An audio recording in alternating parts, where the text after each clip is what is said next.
Assalamualaikum warahmatullahi wabarakatuh. Waalaikumsalam warahmatullahi wabarakatuh. Selamat datang lagi di channel YouTube gua.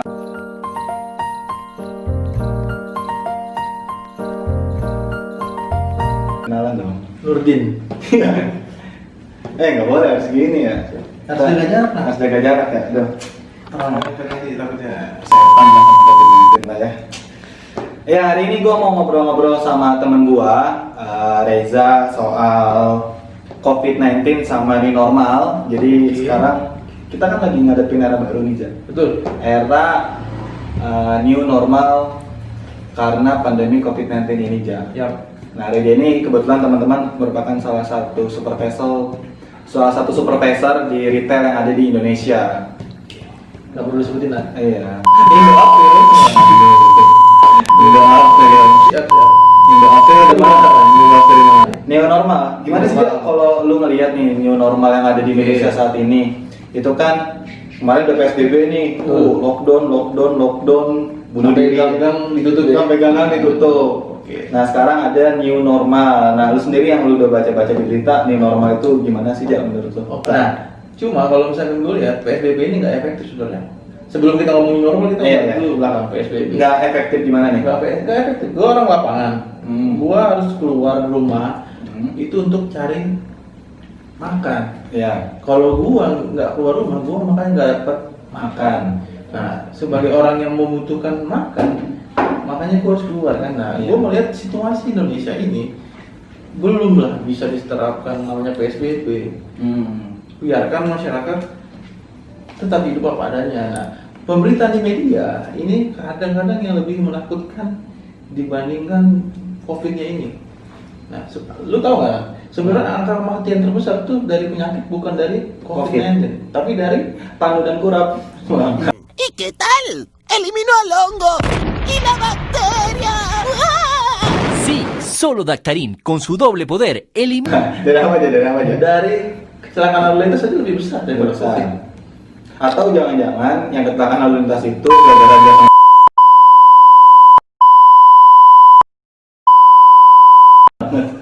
Nah, lucunya ini bukan lucu, tapi gue apresiasi kota Tegal itu menjadi kota pertama yang menerapkan new normal. Nah, dan Gubernur DKI Jakarta, Bapak Anies Baswedan ya, dibully karena dia memperpanjang PSBB. Sekarang ganti nama PSBL, pembatasan sosial berskala lokal. oke. Karena yang lain akan menerapkan new normal, DKI Jakarta tetap memperpanjang PSBB itu. Oke. Lu kontra sama keputusan Pak Anies? Gue nggak kontra, karena gue melihat Jakarta ini beda, tidak bisa disamakan dengan daerah lain. Ya. Gitu. Karena pergerakan warganya, pergerakan ekonominya beda. Berarti lu dukung dong Pak Anies? Enggak juga.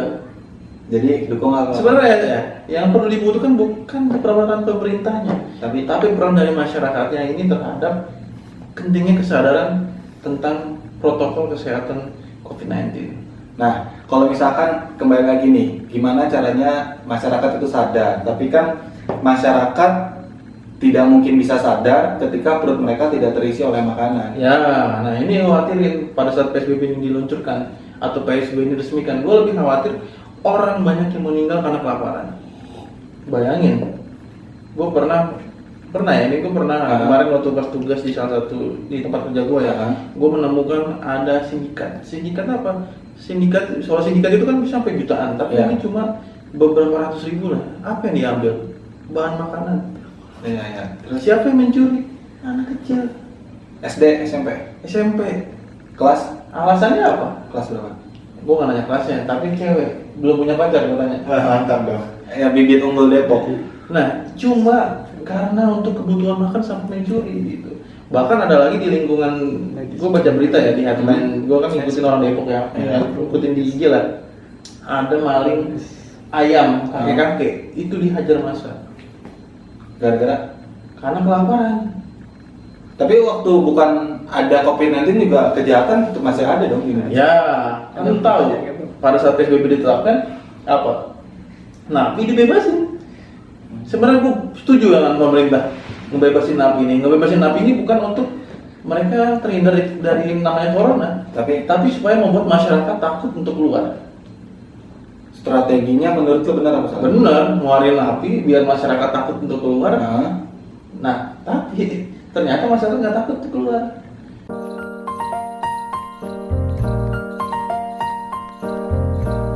Siapapun presiden ya, nah, ya ini bukan kesalahan Pak Jokowi. Siapapun presiden pasti akan sama.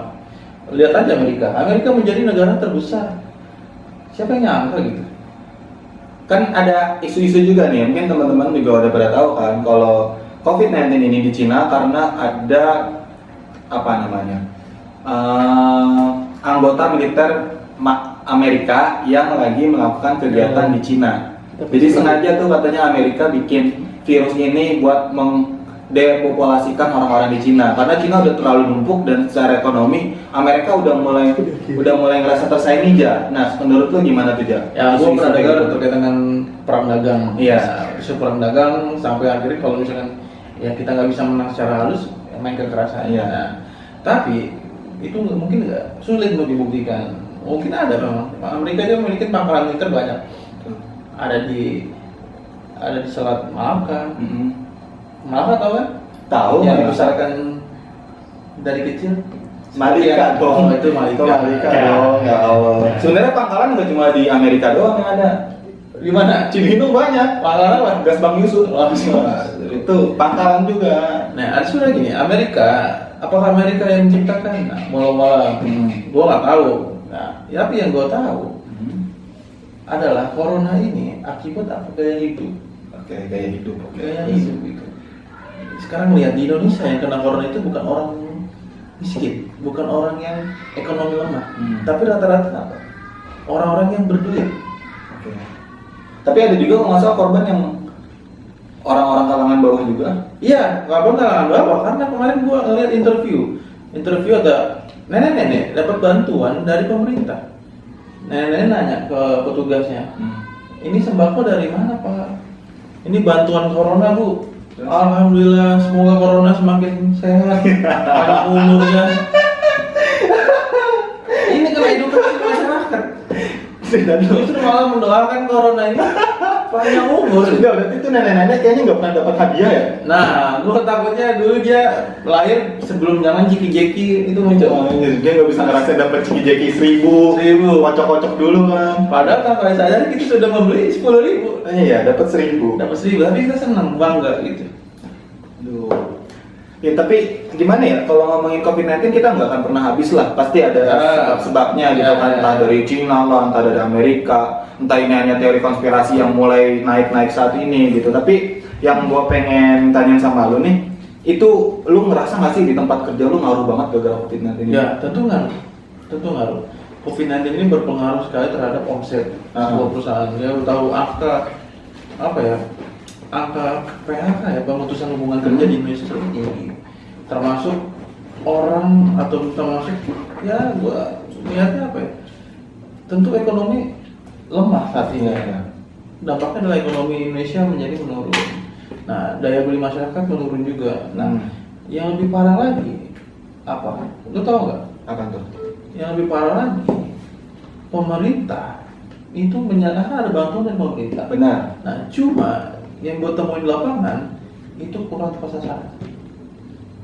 Kalau di RT gua ya, di RT gua nih, alhamdulillah sih petugas pemerintah daerahnya itu membagi rata. Ada yang prioritas, kan ada beberapa bantuan nih, ada bantuan BLT berupa uang, ada berupa sembako dari kementerian ataupun ada sembako atau uang dari presiden gitu. Sama RT gua tuh ada nama-nama yang memang benar-benar butuh, tapi ada semua warga juga dipukul rata. Misalkan dapat beras 1 kakak atau 1 RT ada 100 kakak, misalkan dapat semua nih. Yang 12 misalkan prioritas, yang sisanya itu dibagi rata, berasnya dibagi rata ke semua rumah tergantung dari biasa pekerjaan, sama kadang PRT gue tuh ngecek ke rumahnya masing-masing nanya masih bekerja atau belum atau gimana. Jadi memang dibagi rata kalau di daerah gue. Gue pernah nemuin kemarin gue ke daerah Citayam, ke Kampung Bulak. Gue Kampung Bulak. Nah, gue punya temen di sana. Kebetulan temen gue ini masuk ke penerima bantuan. Dia dapat 2 karung beras, satu yang 20 kilo, satu lagi yang 6 kilo. Nah, tapi yang aneh apa? Dia dimintain KTP, oke, itu wajar. Ya, terus Yang kedua, uang 20.000. oh itu buat biaya administrasi. Ya, bahasanya administrasi, gue nggak tahu itu apakah itu administrasi atau apa. Gua apa adanya aja gua buka gitu. Di kerukut. Aku nggak bisa sebut. Oh, bukan. Dan itu satu. Yang kedua, banyak orang yang sudah lebih membutuhkan, tapi tidak dapat. Contohnya? Karena gue di lingkungan tempat gue tinggal ya, itu ada orang yang lebih layak dapat, tapi tidak dapat karena tidak memiliki hubungan baik dengan FT. FT juga melihat, mempertimbangkan yang pertama orang asli situ. Memang yang gue masuk orang yang tidak mampu atau lebih berat itu bukan orang asli situ, tapi orang rantau. Nah justru kan orang rantau ini yang harus dibantu, diprioritasin. Iya, dia nggak kerja, dia diputus hubungan kerja. Nah dia pengen pulang kampung, mudik, nggak boleh. Mau makan apa? Berarti kembali ke pemerintah sama pejabat daerah masing-masing dong. Nah itu betul. Waktu itu gue salut juga sama Ridwan Kamil. Waktu itu gue masuk, gue kerja di Depok 2 itu, dia datang ke kantor pos buat membagikan paket bantuan itu langsung. Tapi itu bisa jadi kayak sampel bantuan pemerintah buat dokumentasi doang. Iya, sampel. Emang gua saat itu rapi, tata ojol, pegawai pos langsung berangkat bawa bantuan. Nah, setelah itu gua nggak ngeliat lagi. Nah masalahnya biasanya nih kalau bantuan-bantuan kayak gitu kan biasanya kepala daerah siapapun itu pasti ngambil satu sampel doang buat ini buat publikasi, buat ini. Ya, betul. Tapi kan semua daerah juga perlu dikunjungin sama perlu dimonitor dong. Iya tentu, karena Ridwan Kamil ini kan gubernur Jawa Barat. Iya kan gubernur punya masing-masing kepala daerah tingkat daerah mereka. Masalahnya pemerintah pusat ini yang langsung menghandle semuanya, tidak dibebankan atau tidak diberikan kepercayaan kepada pemerintah kota yang lebih dekat dengan masyarakatnya. Hasilnya apa? Lu tahu sendiri. Gue pernah kerja di BPS. Gue tahu lah datanya seperti apa. Nasional, apalagi nasional. Serahkan lah sama pemerintah daerah. Mereka yang lebih tahu. Nah itu dia yang gua kadang ngerasa pemerintah bikin suatu gebrakan atau peraturan, tapi mereka tuh nggak berani terjun ke bawah, nggak berani mempercayai pejabat-pejabat di daerah buat ngebantu distribusi bantuan dari mereka sendiri. Mereka pengen ngambil alih semua. Nah, gua nggak tahu nih apakah ngambil alih semua itu karena memang mereka tahu datanya, ataukah ada udang di balik tahu isi. Ya, gue tau lah. Ini gue mulai berdiskusi juga sama temen gue di kampus, ngebahas terkait dengan bantuan-bantuan ini. Ya, sebagian menyerempet pada tahun 2024. Tapi ayolah, 2024 masih lama. Ya lagi juga kan 2024 Pak Jokowi juga nggak bakal nyalon lagi. Iya, nggak mungkin nyalon lagi. Tapi bisa jadi kan? Nggak mungkin sih, soalnya peraturan aja undang-undang juga menetapkan bahwa presiden cuma 2 periode. Kalau ada amandemen, kondisi lagi pandemi begini bikin amandemen presiden buat kalau masyarakat yang minta karena puas bantuan. Sebenarnya gue nggak pernah kontra sama siapapun. Tapi Pak Prabowo kan udah nggak mungkin naik dong umur. Iya, satu Prabowo nggak mungkin. Jadi memang untuk ke presiden 2024 masih calonnya masih abu-abu nih. Makanya seharusnya kepala daerah tiap provinsi itu menunjukkan loyalitas dan gebrakan mereka seharusnya. Udah loh, tapi kan setiap daerah ada pilkada sendiri. Iya, minimal dari situ kan dia bisa ngambil. Ada kasus, gue nggak nyebut daerah ya. Iya. Ada kasus pimpinan daerah ngasih bantuan, sudah fotonya. Kalau udah jadi nggak apa-apa dong. Pertanyaan gue gini, buat apa pentingnya foto dia di dalam bantuan itu? Nah mungkin masyarakatnya nggak kenal ke siapa kepala daerahnya. Nggak perlu kenal, masyarakat juga nggak mungkin. Oh si bapak ini nih, oh ini wali kota gue, oh ini gubernur gue, nggak mungkin gitu. Bisa jadi. Justru langsung disobek pertama kali. Nah atau mungkin wali kotanya emang nggak pernah turun ke masyarakat. Makanya dia ngasih foto dong. Biar ini gue ngasih tau biar gue turun dong ke masyarakat, kan dia menang. Uangnya turun ke masyarakat. Tapi kan nggak semua daerah milih dia dong. Pas ada daerah tertentu. Iya dong. Memang daerah tertentu nggak milih dia, tapi kan bisa jadi. Nggak, tapi lucu banget masalahnya. Pemilihan kepala daerah itu kan pasti 2023 kalau nggak salah. Ada 22, ada 23. Depok itu 2021. Depok 2021. Berarti di Depok? Depok. Waduh. Oh enggak.